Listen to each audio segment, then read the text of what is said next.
السلام علیکم ورحمۃ اللہ وبرکاتہ. الحمد للہ رب العالمین والصلاة والسلام علی خاتم الانبیاء والمرسلین وعلی آلہ وصحبہ اجمعین. اما بعد. یہاں ایک بہن کا سوال ہے کہ زمزم پیتے ہوئے جو ہے قبلہ رخ ہونا ضروری ہے کیا، اور اس کے پینے سے پہلے کیا کوئی دعا مانگی جا سکتی ہے؟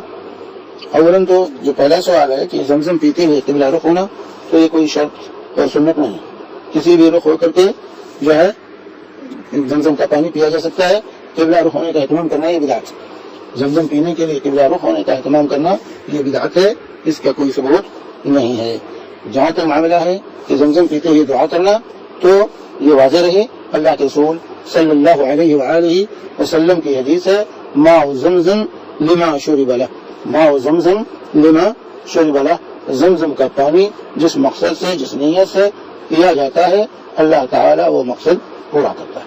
اللہ تعالیٰ وہ مقصد پورا کرتا ہے. اس لیے زمزم پینے سے پہلے آپ جو ضروریات ہیں اللہ تعالیٰ سے مانگیں، اور اس نیت سے جو ہے زمزم کا پانی پیں.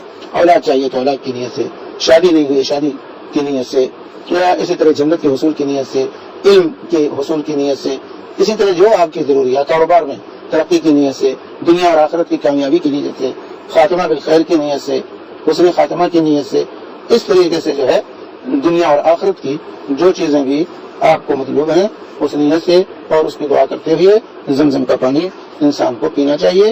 اللہ تبارک و تعالیٰ نے اس پانی کے اندر بڑی برکت رکھی ہے کہ اللہ کے نبی صلی اللہ علیہ وسلم فرماتے ہیں جس مقصد سے بھی آپ پئیں وہ مقصد اللہ تبارک و تعالیٰ آپ کے تمام جائز مقاصد کو اللہ تبارک و تعالیٰ پورا کرنے والا ہے. اس لیے جو ہے انسان کو دعا کرتے ہوئے زمزم کا پانی پینا چاہیے. وصلی اللہ علیہ نبینا محمد وعلی آلہ وصحبہ وسلم.